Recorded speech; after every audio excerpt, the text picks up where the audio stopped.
Welcome back to Video Game Vibes. I am your boy, Grog, or Super Potion, the YouTuber. This is my fellow YouTuber, PatriotJax. Jax, say hello to the pod. Hello, everyone. How are we doing on this fine Sunday evening? I'm having a great day. We record on Sundays. Did you know that, pod? I think they do by now. I'd like to think so. Anyone coming back, for the record, we record on Sundays most of the time. We do. What's been going on, Jax? Feeling good? Feeling great? You pumped about today's topic? I am. It's actually like really freaking hot. Like today has been specifically really freaking hot, and been spending time with family and my boy and stuff, all that. The usual fun family stuff, and then freaking playing Elden Ring, and I finished Skyward Sword. The first time I managed to finish Skyward Sword, like all the way through. Yes. And it's perfect because it ties into Tears of the Kingdom, from what I believe. So Skyward Sword, for those of you that don't know, is the in the timeline of the Zelda games, is the original, is the beginning of the timeline. So it sort of sets out how the Master Sword comes to be, and the goddess Hylia, and all that sort of stuff. And it's got a lot of links with Tears of the Kingdom, which, if you notice the logo in Tears of the Kingdom, it's got an Ouroboros.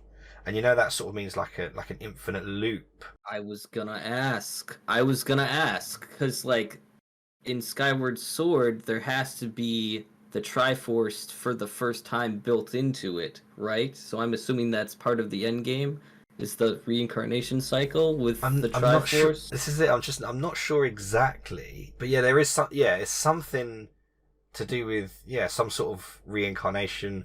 Because in Skyward Sword, Zelda was Hylia, and obviously we're getting into it just based on me talking about Skyward Sword. But in the Tears of the Kingdom trailer, there is a woman who most people are theorizing is actually the goddess Hylia, based on some of the trinkets and stuff that she's wearing. The tear, I think, specifically the tear around her neck, that I think is the same one that Zelda is wearing. But just before we get too much into it, Skyward Sword, it won me over. Skyward Sword. I'm going to do a thoughts video on my channel, going a bit more depth, but just in general, I bought Skyward Sword HD because I want to play all the Zelda games. The reason back then, the reason I didn't play them, I didn't play Twilight Princess and I didn't play Skyward Sword. Both games were on the Wii. I just couldn't. Motion controls. You know, I've mentioned it before. I can't get my head around motion control. I just don't want to use the Wii as a sword, chopping everything. Yeah, I couldn't get down with that, and I didn't play. So after Wind Waker, I didn't really play like any of those Zelda games. But it was on the Switch, and I was going to play it handheld, so I got Skyward Sword HD, the remaster, and I was frustrated with the fact that you had to use the right analog stick to attack, to slash your sword and stuff, because that's just weird in itself. It's bonkers. But it's obviously the way they managed to adapt the gameplay, where you would use the motion controls normally, but I'm playing it in handheld mode. Yeah. But I got used to it. Like, again, it wasn't the funnest thing, but I got used to it, and then I started to appreciate how you use that specific technique, how you would essentially hold the Wii controller or the Switch controller for like puzzles and stuff, and they use them in really creative and clever ways in the game. And it sort of wasn't until quite late in the game that it sort of won me over with the particular boss battle, actually, because you're on a ship that starts sinking, and you're essentially fighting like a kraken. And it's on whilst the ship is sinking and stuff. And I was like, this is very cool for a Zelda. And I was really impressed. Like, don't get me wrong, not my favourite Zelda by any stretch. The art style, I think, is really stupid looking. I know. Is it vastly different? I thought it was similar to Breath of the Wild, a little bit. No, Breath of the No? Wild. Like, What don't is get me it? wrong. Like, Breath of the Wild, like NPCs look really freaking stupid as well. But like, Skyward Sword characters for me, they like when they smile and stuff, it just looks weird. I'm imaging it right You're having now. a look. I'm having a little look-see. See, I Oh, love. yeah. Oh. It was the Wii and stuff, but like, I even think, and just looking at Twilight Princess's designs, I think looked a lot better than Skyward Sword. Like, I mean, I just showed Jax a picture of Link screaming and Skyward Sword falling. Don't- And his mouth is open way too big. you think that's bad? Don't type in Groose, because for me, Groose epitomizes the stupid character designs in that game. And I didn't even think like the bright colors and stuff. It didn't vibe with me. I loved Wind Waker, and Ocarina of Time is like super pixelated because it was the N64, but I didn't hate that. I want to play Wind Waker so bad. I've never Wind played Waker Wind Waker. is an amazing game. Like, I know it's one of the best ones or so I hear. Yeah, it's definitely up there for me. That and Ocarina and obviously Breath of the Wild. But no, I finished Skyward Sword and really impressed actually. Real quick, I feel like you should do a ranking video on Legend of Zelda games. Have you thought about that at all? I have, but part of the problem is that I haven't played all of them. No, I haven't played all of them. I've played, so just off the top of my head, the first one I played was Ocarina. I have completed Majora's Mask. I've completed Oracle of Ages and Oracle of Seasons, which are the Game Boy Color ones. I think the Game Boy Color. I've beat those two. I have not played A Link to the Past, which a lot of people say. I've just bought the remake Link's Awakening, so I've got to play that. I think maybe after Tears of the Kingdom, I'll probably just rank the ones that I've completed. But yeah, I don't like to do things sort of half. Right. I feel like if I haven't played them all, I can't really rank them all. But I should just rank the ones that I've done, I guess. Yeah. I suppose you could wait and then do it, but I'm just curious in regards to which ones you hold higher than others. Part of the issue I have with that is that if I'll maybe do a tier list rather than the meme rank thing, because that just brings out some of the worst comments from people. Oh, right. As I've referenced many times before with the Resident Evil. We've talked about the Resident Evil. People be crazy. YouTube's wild. It really is. I've been getting one of my friends, Sly, does just RuneScape videos now. And he's doing YouTube shorts on RuneScape, which I thought would be a great idea. Apparently he gets terrible dislike ratios. Like 30% likes. Bad. Yeah. Really? Insanity. Yeah. What's he doing in RuneScape that's that bad? Nothing. It's just a quick YouTube short of hey, this so and so in RuneScape.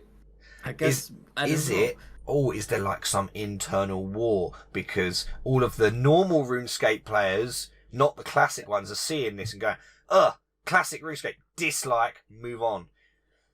I think you're close. I think it's more so there's two kinds of RuneScape players. One is the serious RuneScape player that grinds the game lot. The sweaties, which is probably 70% of the demographic. Well, you got no hope there. 70% is about right if he's getting 30% like ratio. and then the other ones are people like me who like the game a lot and want to advance in it, but they don't take themselves too seriously, and they just hang out in certain places. People just stand in the Grand Exchange and talk. So yeah, it's probably that.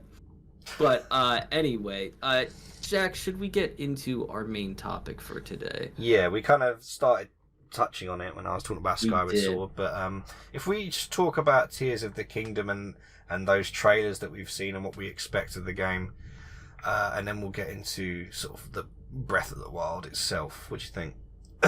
I think that sounds like a solid plan. I watched all 3 of the trailers, so I'm prepared. pod. Don't come at me. I saw them, I swear. Did I analyze them as well as Jax? No, because he knows things that I don't. Hey, bear in mind, everyone, that Grog, you're not a Zelda player, you know? So you're coming at this with a completely different viewpoint than I am, which is good. I feel like we've talked about this in a prior pod about my relationship with Zelda, but just to reiterate, I have played Zelda. I'm not as in depth as Jax is. I've played a lot of the Game Boy games for Zelda, which is, whatever. I've beaten 4 Swords. I think I beat Link's Awakening. See, I've not touched that was a Game Boy game, wasn't it? Yeah. I've not touched 4 Swords. I think it was GBA was Link's Awakening, I think. Okay, yeah, I'm pretty certain I beat that. And then back in the day, I did beat Ages and Seasons. So I think those are the main ones that I've beaten. I've played Twilight Princess, didn't beat it. I've played, some of Wind Waker, but didn't have the game myself, didn't beat it. And of course, Breath of the Wild, I have made significant progress. Have not beaten it fully. So this will be an interesting pod. So you're like halfway through. I'm admitting that up front because someone said it before. Someone's going to call me out on it. So like the start of every Zelda game, but not the end of any. Hey, at least I've dabbled, though, right? Some people don't even dabble. Yeah, that's true. That's crazy, man. Before anyone asks, I did stop at the camel, which I've been told is the hardest dungeon in the game. So, my fault. What are we talking about? Breath of the Wild? Breath of the Wild's really quick. Can you agree to that? Was that the hardest part, the camel? I don't like the rotations. It doesn't make sense. My mind does not visually recognize like that. Yeah, I can't remember if I found that to be really clever as a puzzle or just really annoyed me. I can't remember, to be fair. I can't decide. Anyway, just so people know, someone's in their head's gonna be like, "What part did he quit at for Breath of the Wild? Are you kidding me?" I'll get back into it. Don't you worry. Jax, why don't you quickly just? Oh no, we're talking about trailers first. My apologies. We are, man. You watched it then. You watched that last trailer, and we briefly talked about this before. Like, it's probably the best video game trailer that in recent memory, I can remember. Yeah. It was so good. And what's interesting about it, it's almost like Zelda. It's almost like Nintendo did it on purpose, right? So you got to think, there wasn't an awful lot of marketing and build up and hype for Tears of the Kingdom. Yeah. There was a teaser trailer that sort of showed off Ganon and like the green swirl and stuff. Then there was the news about it being delayed until May.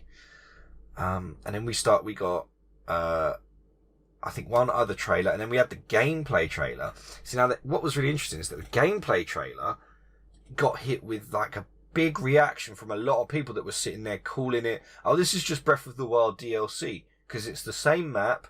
Oh my god, this is going to be like just like expensive." Like people talking about it basically just being like DLC for Breath of the Wild because it's on the same map. Yeah. And then they shut everyone up by dropping the best trailer ever, which was the latest one for Tears of the Kingdom, and it was so good because it showed off so much. Yeah, like there was a lot going on in the trailer for the third one. The first two were like, "Here's the teaser stuff," and the third one was like, "Okay, this is why it's different from the first one."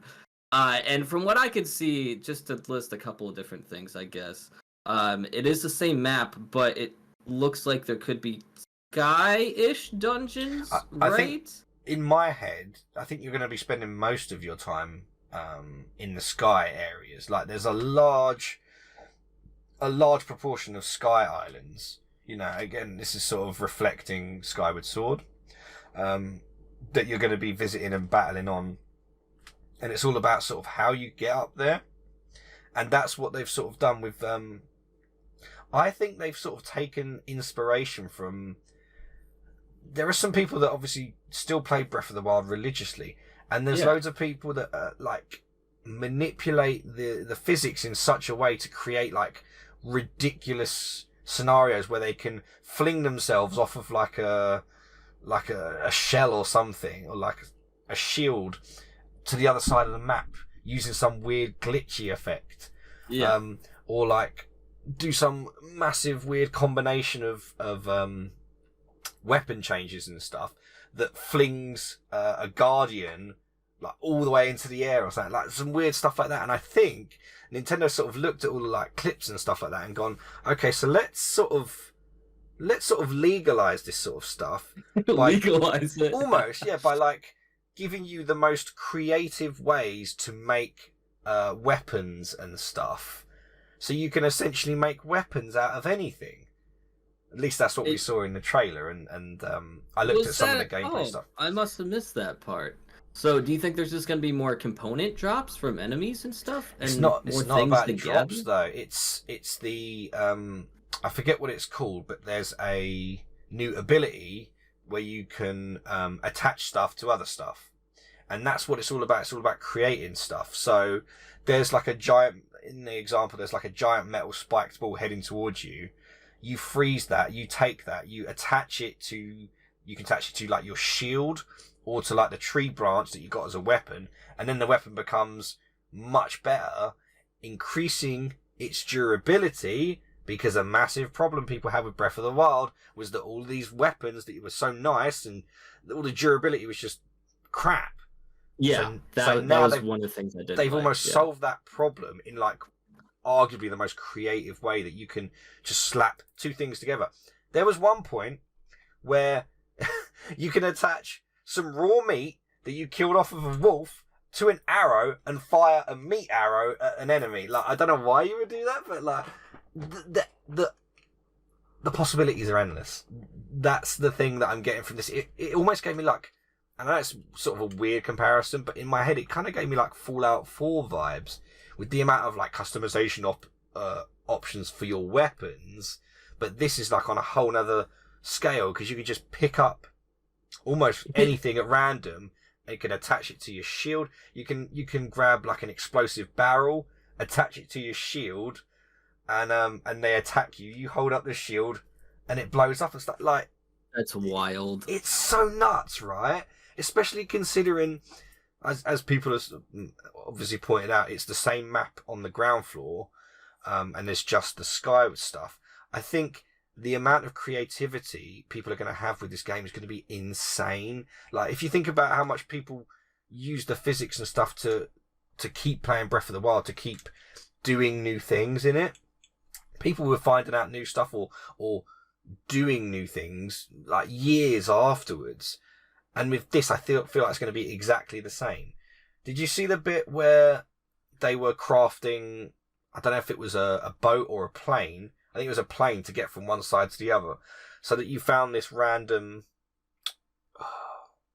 almost like a boat propeller or something, and there's like, you find that randomly, you attach 3 logs together and you attach the boat propeller behind it, and there you've got like a freaking thing to get across water. So like, I think, you know how so within Breath of the Wild, they just dropped you into the world and it was about go off and do what you want to do.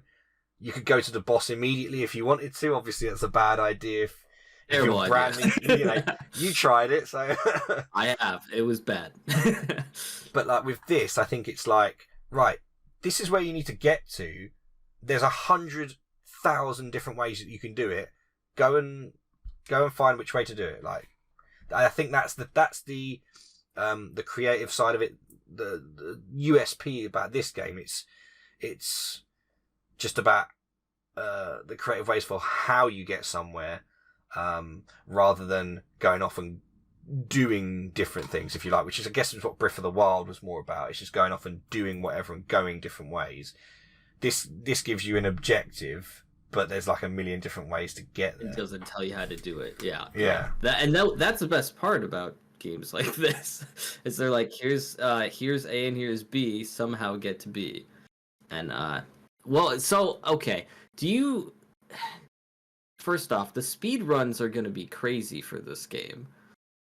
It's going to be absolutely insane how they're going to put stuff together and then somehow, not necessarily glitch it, but make it in-game cheat code or like some kind of craft to go to the end game. Like that's gonna happen for sure, right? Just This the is what I same. mean. Like speedrunners are gonna find, yeah, the most sort of quick OP way of like getting from A to B, arguably without glitch. Well, I'd like to see the glitchless runs because those will be very, very interesting. Seeing which items people can craft right out of the gate to get to like the end game.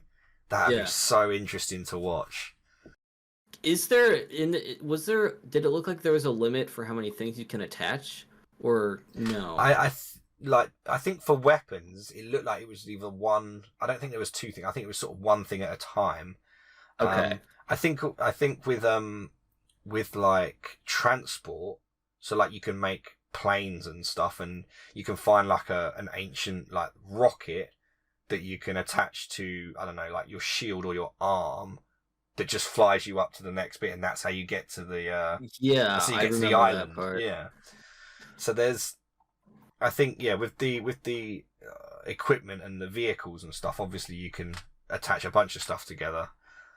But it's really, and I think this is gonna, like what Breath of the Wild did, when it spawned so many new open world games, trying to do what it did, and obviously the one that everyone would think of is Genshin Impact. You know, literally almost copying it. You know, and throwing in anime characters. It's a good game in itself, you know, whatever. But like, let's face it, completely copied Breath of the Wild. There are a lot of other open world games that tried to do what Breath of the Wild did in its, here you are, here's the world, go and do whatever. Whereas Tears of the Kingdom, I think people are going to have even more fun with it. There is one thing I do want to know, and I don't know this yet.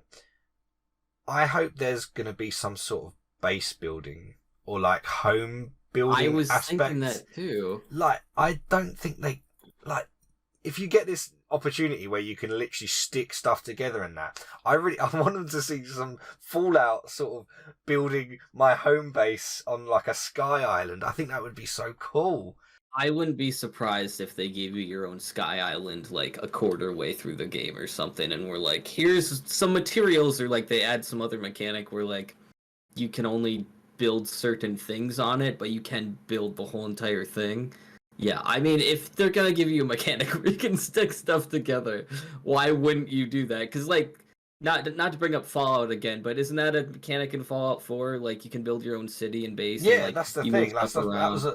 That was a large part of that game, and that was the part that I enjoyed the most actually out of Fallout, was building bases. Like, those are actually my first videos on YouTube with my settlement tours. Are they really? They actually are. Yeah, they're my first videos on the channel. It's funny, quite funny.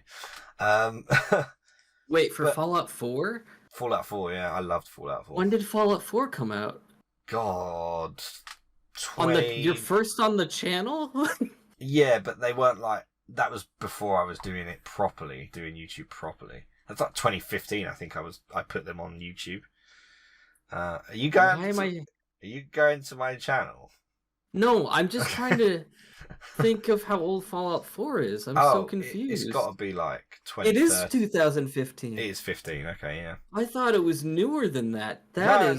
They've had Fallout 76 since then. Come on. I knew. Well, of course. Okay. Yeah, but does that count? I don't know if that counts. But just to sort of round up this bit, I think what more likely would be the case is you probably can build a house, but there won't be like added functionality for it. It'll be whatever you can build with that mechanic, do it. So I kind of want to see if I can build like a little hut or something with a bunch of logs that I've cut up on a sky island or something.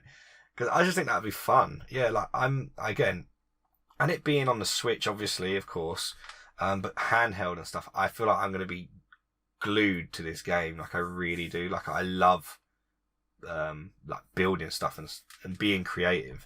So I'm really looking forward to this game. Just for that side of it alone. Yeah. I have a question. Once again, as someone who hasn't beaten the game, I don't know the ending of the game. but I imagined that it is essentially Link just beats Ganon, Calamity Ganon, and stops all the stuff and seals him away and stuff, right? Like, there's no spoilers. Without telling me drastic details, that's what happens at the end of the game, right? Well, see, it's interesting. Obviously there's a lot of theories flying around.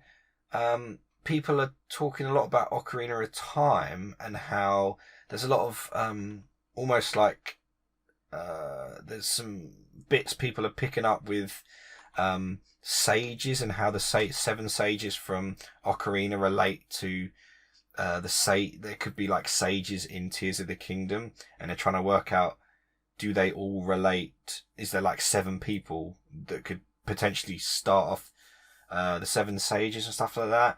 Okay. But like I mentioned either in the last pod, or did I mention it in this one about the Ouroboros in the logo? Yeah.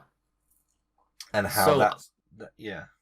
okay, so I guess my question is, the first one we were trying to stop Calamity Ganon, which from what my understanding isn't really Ganondorf. It's sort of like essence or ghost or some kind of energy of Ganon itself. They're not necessarily. He's not him, right? Sorry, I'll just on yeah, that. no, My please. understanding is that so that the villain in Skyward Sword, the original villain is Demise, is not Ganon in the original the first game, which would be Skyward Sword in the timeline. Right. And he has some very distinctive long red orangey flamey hair. And in the trailer for Tears of the Kingdom, there was a guy whose face you didn't see with massive red flamey hair. And it kind of, to me, and to a lot of other people, kind of looked like, was that Demise? And was that not Ganon? We know that Ganondorf is going to be in the game. He's being voiced by Matt Mercer, who's done a Matt Mercer? Yeah. He's voicing what? Ganondorf. That was Matt Mercer? Yeah. No way. Yeah. Okay. I know, right? He plays, from Critical Role. Yes, I know. He does, loads of stuff. So my understanding is that Demise, I think, is the sort of the evil sort of incarnation that ends up inhabiting Ganondorf. And that's how Ganondorf becomes the villain for the games going forward. That's sort of my understanding of it. Yeah. Okay. But I guess my question was, like, if we beat Ganondorf in the first game and he just comes back in the second game, does that make the ending of the first game not so important? I guess I was confused because I'm like, why would he just come back in the second one? Right? Well, we don't know necessarily what has happened. Because it kind of looks like Demise or whatever. Because what you see in the trailer is the Hyrule Castle essentially floating and into the skies it goes. I wonder, because in the end of Breath of the Wild, it's like we've sealed the calamity away. Right. But I guess it's a case of, did we really, or was there some remnants of it that entered Ganondorf or Ganon and reawoken him, and then he is now the evil that is obviously trying to destroy the world or whatever. Okay. Another theory is that it's something to do with the Blood Moon, that the Blood Moon reawakened the calamity in a way, or reawakened Ganon or Ganondorf or Demise, and sort of sets off the chain of events. Because the Blood Moon, as interesting as it was as a mechanic in Breath of the Wild, as a way to just bring the enemies back into the world so that it's not completely empty if you level the entire, every enemy in the game. Go around killing everything, yeah. Exactly. So the Blood Moon was good for that, but now it might have some lore implications that are more than just the Blood Moon rises once again. Link, be careful. Stay safe. get a sword and all that.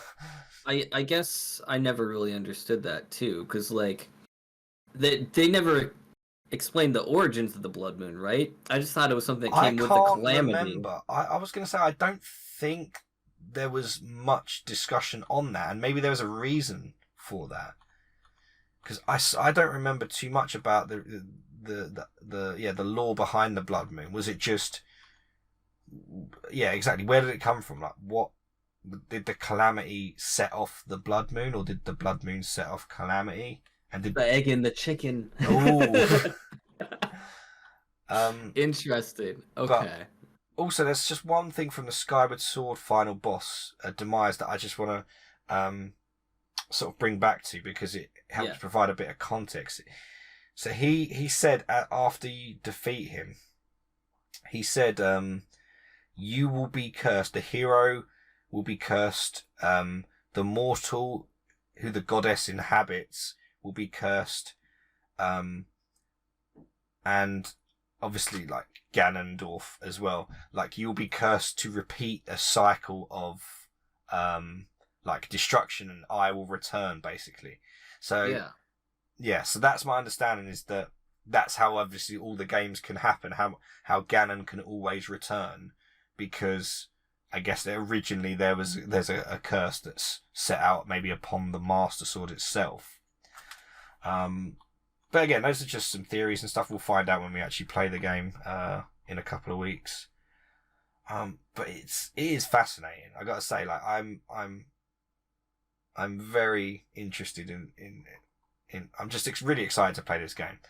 I guess we've gone into that for quite a while, and fair enough, because it's the new game that's coming important. out. Yeah, we haven't talked that much. We haven't deep dived into Breath of the Wild, which I think to an extent we probably should.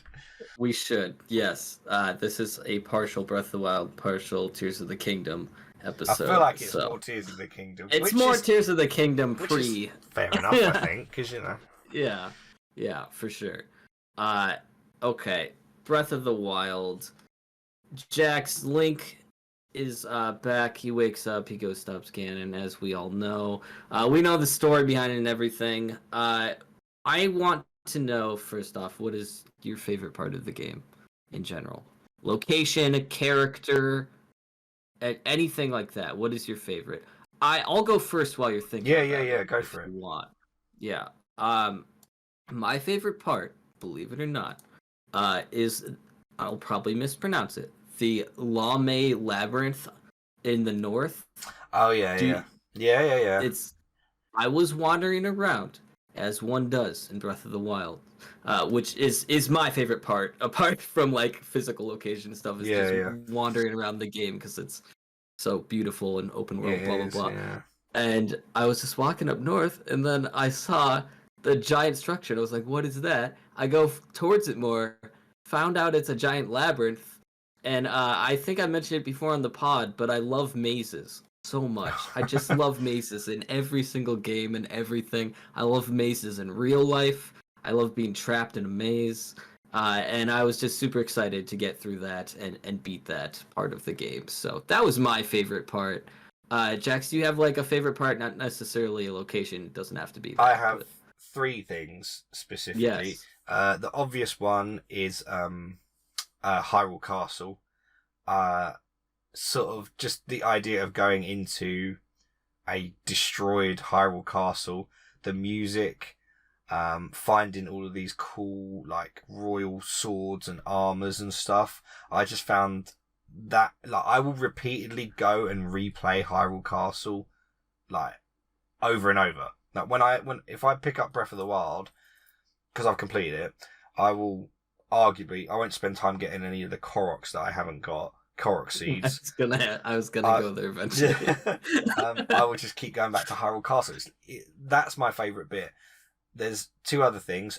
Shield surfing is just one of the funnest things that you can do, and I'll just warp to somewhere near the highest point of a mountain, and I'll just get on my Hyrule shield, because it's got unlimited durability, I think. And just shield surf down the whole thing, because it's so fun. It is legitimately so much fun to just shield surf down a mountain. And the other thing is, I don't know, I can't remember what the island was called. I found it pretty early on. It actually originally annoyed me, but I ended up loving it. It's the island where you lose all of your stuff, and you have to either unlock the shrine or like place the ball in a specific spot. Like you have to place these 3 orbs in their allocated spots. But when you arrive, whoever's talking, you lose all of your armor, you lose everything. So you're just linking some shorts. Have you not found that yet? No, I haven't found that. It's to the east, I think. It's to the east. Okay, yeah, I don't think I've been to the east. I don't think I've gone out in the ocean at all. Yeah, no, do that, because I found that early on, and it's like a proper challenge. Like you have to find all of your own stuff. You have to find your own food. It's basically like the island with Bear Grylls, but there's like bokoblins. It's Survivor.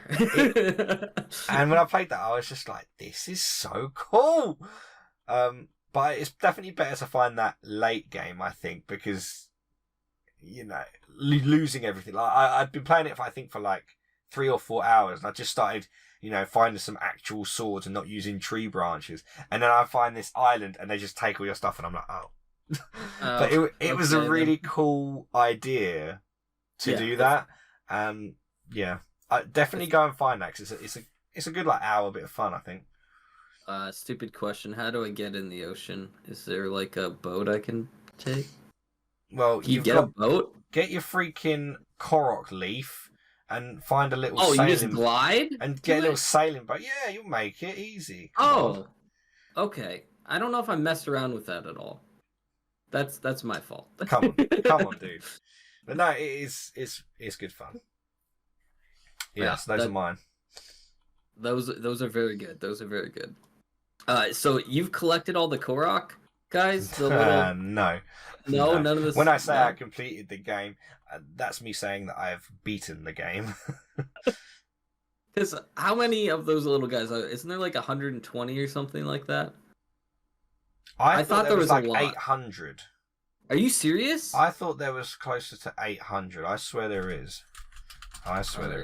You gotta, if you don't Google it, I will. That's what, 800? That's 900, insanity. Sorry, 900? 900. I was gonna say it's definitely like not 100. I was like, I could have found 100. I've probably found at least 200. Yeah, it's 900. Yeah, I can deal with 100. For people that don't know and I don't know, what do you get if you get all of them? It's not the Master Sword, is it? No, because you can just get the Master Sword, like, in general, once you find it. You just...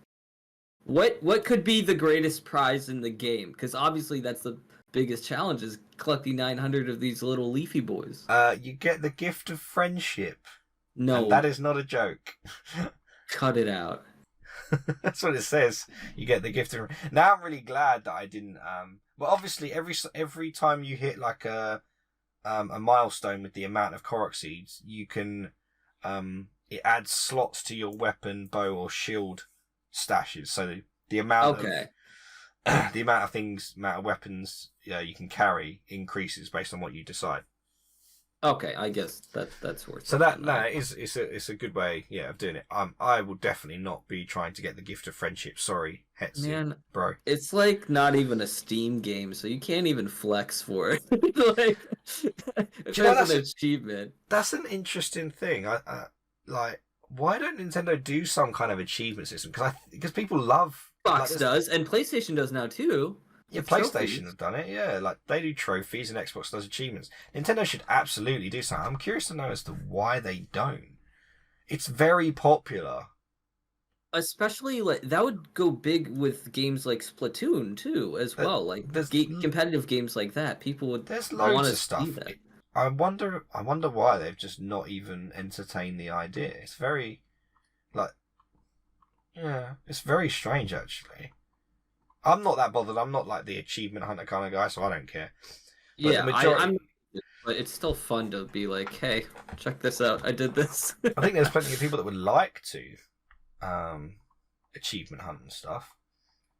Because how do you know that you've 100%ed a Nintendo game if you don't? This is what I mean. Like, how do you really know? You don't. How do you really know? No. Yeah. Unless We you get the need platinum benchmarks, or trophy. we don't know anything. You need, well, I know I touched on it briefly before, but the game kind of changed open. It brought something absolutely new to open world games. Because by the time Breath of the Wild came out, we had been flooded with your bog standard sort of Ubisoft open world games with Yeah.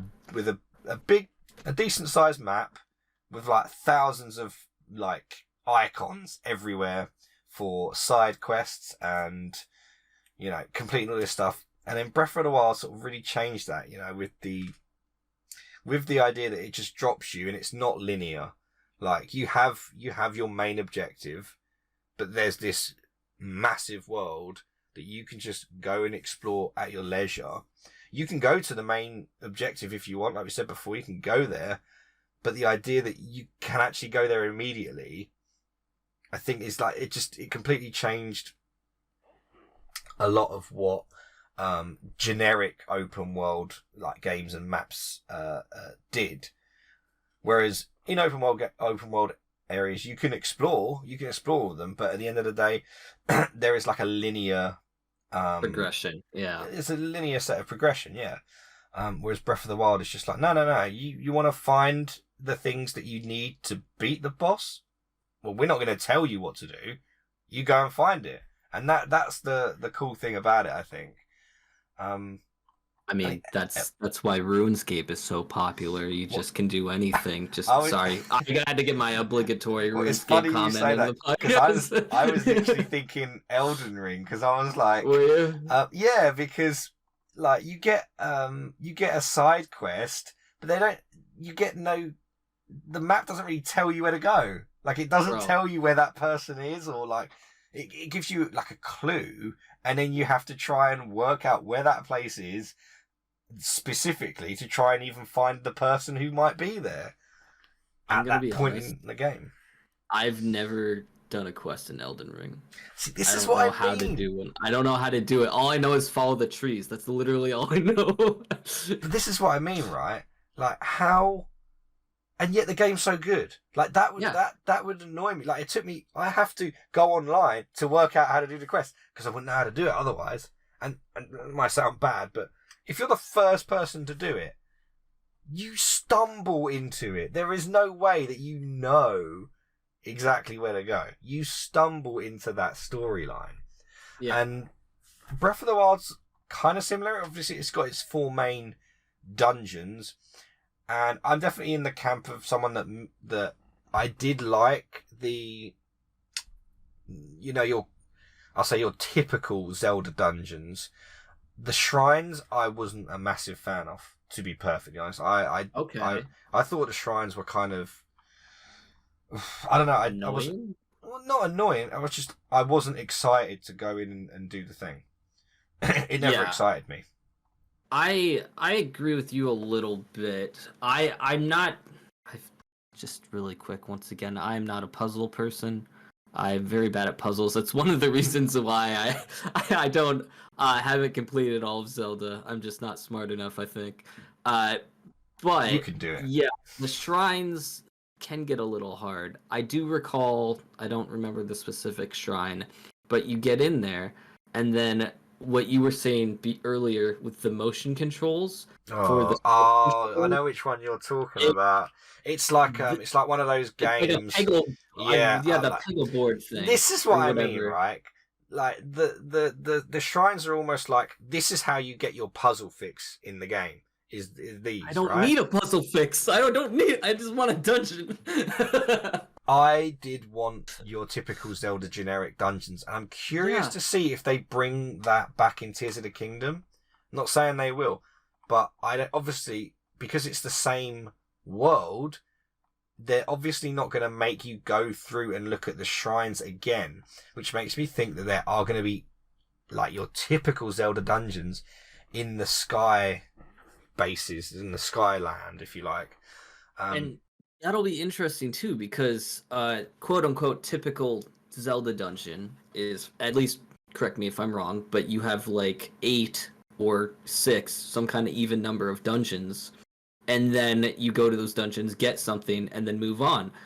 If this were to, if they brought these dungeons back to the new game in Tears of the Kingdom, there would definitely be a large number of them, like the shrines were for Breath of the Wild. It wouldn't be like a minimal number. Do you think that would detract from, or I guess not necessarily detract, but it would affect the game in regards to past feel for Zelda, wouldn't it? I don't think it would be like the shrines, like in terms of the number, purely because they've used the same map.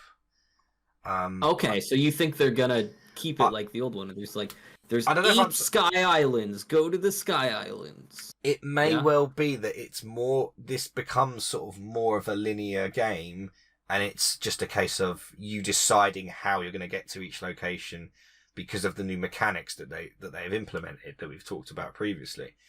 So it could be the case that you are collecting, let's say 7, because people are referencing 7 in the 7 Sages that relates to Ocarina of Time. Oh, let's say it's 7 particular dungeons in 7 particular Skylands that get you something that helps to repair the Master Sword, because as you can see in the logo, and when Link gets his arm all gobbledygooked, I'm guessing that's when the sword breaks, and when his arm, I think his arm like almost gets like destroyed or whatever, because he has like a strange looking arm, which I'm guessing he had like a weird gauntlet on, right? Was that I'm the guessing same arm? That's to either replace or repair his arm. That's like some sort of crazy if his tech. arm gets taken off in the intro of the game. I'm just wondering if you get some other kind of abilities with his arm. I think that maybe that's going to be some sort of aspect to it as well. Like, I don't know, maybe leaning into cyberpunk a little bit. Oh, huh? Mate, got to get those, got to get those upgrades. Oh my god. But no, that will be interesting to see, and that was one thing from Breath of the Wild that I wasn't a huge fan of. Like, there's only so many things you can say that's bad about Breath of the Wild, because it is one of the greatest games. I think it's fair to call it one of the greatest games of our time. It's one of the greatest games potentially of all time, but all for time. Like potentially, I think a lot of people would say that. I'm like. You could argue, right, that there are generational games. There are games that kind of that you remember from your life, and you're like, that was something else. You'll go through your life and you'll think about it, and even if it's not like a game that you loved, you can see sort of what it did to the industry and to people and stuff. And I kind of think Breath of the Wild like kind of hits that mark. To be fair, it was something else. Yeah, in regards to inspiring new stuff. Because of that, do you think that like future open world games are going to try and add not necessarily more physics, obviously, because that's a hard thing to do in the first place, and that would be blatant rip-off pretty much, but do you think they're going to add more creative mechanics to open world games going forward in the future? Because like after seeing this, like it seems like people are going to be forced to developers are going to be forced to step up in a creative way, right? Not necessarily. I think this won't have the same impact that Breath of the Wild had, because I don't think it's, in terms of the game itself, it's not as distinctively different as something that came before it, because this is obviously a sequel. Breath of the Wild was the next Zelda game, and it was completely different from any open world game, any Zelda game. It was completely different, and it just blew everyone away with the world building and the mechanics and stuff like that. So I tell you one thing you might see. You might see a very large Genshin Impact update about like 6 months after Tears of the Kingdom comes out. Oh my god! How much Genshin did you play? I'm just curious. I played like probably about 3-4 hours. I really wanted to sort of get into it, and I was just like, I think I kind of got a bit bored. And I was like, is this a game I want to invest my hours in? And in the end, decided the answer was no. What can I say? Why would you got Zelda games to play? You don't need that. Mate, I'm all in an Elden Ring at the minute. I can't play anything else at this rate. Oh my god, no. Anyway, that's the last time I bring that game up. Yeah, yeah. What I just got a question. What mechanics did you like from Breath of the Wild? Like the most? What mechanic did I like the most from Breath of the Wild? I don't necessarily know, because I feel like I didn't get to use them as much as I wanted to. I guess probably the slow time mechanic, the freeze time mechanic, I can't remember where what it you was can called. essentially compound force into an object and then let it fly. That was so clever. Clever. I know, right? Like, how many games even come up with that idea? I didn't even. It's just something for a lot of people that just felt so new.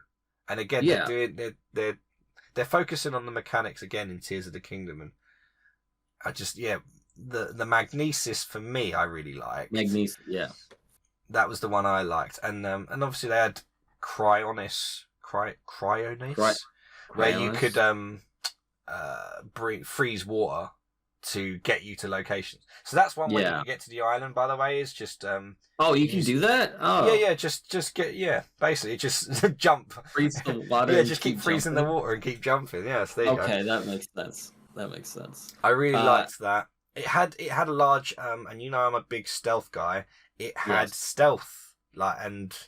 Did you use stealth a lot in the game? Yeah, man. I mean. Oh yeah, when you see like Bokoblin encampments and stuff, I'm always like sneaking around, trying to find. I'm always trying to sneak into the giant skull area first, or shooting an arrow into like the little fire thing that's hanging up, so it drops and then burns everyone. They all start running out. There's so many different ways you can combat them, and stealth was a very fun one for me because I love my stealth. Yeah, I on the other end, I'm pretty sure when I got to that giant skull, I just fired an explosive arrow and blew everyone up inside, and I was like, oh, I don't know if I meant to do that much damage, but I guess I did it. It's done now. Yeah, I'm trying to think one other. I've got a note in here about the weather. Because you know how the weather impacts your climbing. So obviously when you're halfway up a mountain and it starts raining, that the pain of when that happened was quite something. So obviously now that they've got the Skylands and there's new abilities where if a boulder falls down from one of the Sky Islands, you can oh my god, you can jump on it. You can jump on it and you reverse time. And then that's how you get up there. It reverses that boulder coming down, so you jump on it and it takes you back up. So I wonder that almost sort of seems like it could save you some time when you're climbing, especially if the weather is still what it's like. So they have subtly, or I suppose maybe not subtly, but they've sort of tried to at least help you in some of the annoyances that people have, the very small amount of annoyances that people had with Breath of the Wild. They're trying to solve them, or at least make it easier for people. If it is raining and a boulder's come down, I'll just jump on that to get me up the mountain rather than freaking trying to climb in the rain, drinking stamina potions every 2 seconds to just try and get up this freaking mountain, So and the great part is it's optional too. They did it so brilliantly where it's like, oh, the people that want to do that can, whereas the people like me who, still want to climb can do that. But they have been very attentive to the feedback of the game. Obviously, everyone knows it's an amazing game and stuff, but they've really sort of looked at some of the things people have gone, oh, that was really annoying. Like, obviously, the weapon durability being probably the thing that annoyed people the most, myself included. I loved getting a freaking royal broadsword or whatever from Hyrule Castle, using it for like 6 attacks, like jump attacks and whatever, and then it breaks. I'm like, yes, that was fun for 5 seconds. Yeah, there was no way to repair anything, right? at No, all? once it breaks, That it wasn't like a breaks. later game mechanic I just never got to. There's okay. No. Yeah, See, I did not yeah. like the durability of it, frankly. I thought it was cool because you got to like use a bunch of different weapons because you're literally forced to pretty much. So there is positives and negatives with them, but I don't know. I myself, yeah, I like having a staple weapon, but if I would have gotten the Master Sword, I suppose I probably just would have used that the whole time. And see, even the Master Sword, they add durability to that. You don't What? break it. They don't break it, but it runs out of energy, and you need to wait like I think 10 in-game minutes, 10 minutes before it charged back up. Yeah. Oh, sorry. I thought I was invincible. Are you serious? Yeah, that would have been Aw. nice. Trust me, that would have been nice. I swear they made the Hyrule Shield, which I have, in like it's invincible, so I'm able to shield surf down mountains and stuff. There's probably just one thing I want to touch on with Breath of the Wild before we finish, Yeah. and it was sort of like something that I thought was risky from them, but it paid off massively, and it was when they gave Zelda a voice. Because obviously, Right. previously in any Zelda games, there were no voices. There was Link's "Huh, Turia, huh." That's all you get. That's all you get from the characters. So giving Zelda a voice, I think it was really risky, but I think it paid off massively because now Nintendo they've seen it's like the reception to like the voice actor who done really well and like. Really just epitomise Zelda really well, and you absolutely believe that's Zelda's voice. That's what she sounds like. So obviously now they've done it with Ganondorf. Ganondorf has Matt Mercer's freaking voice.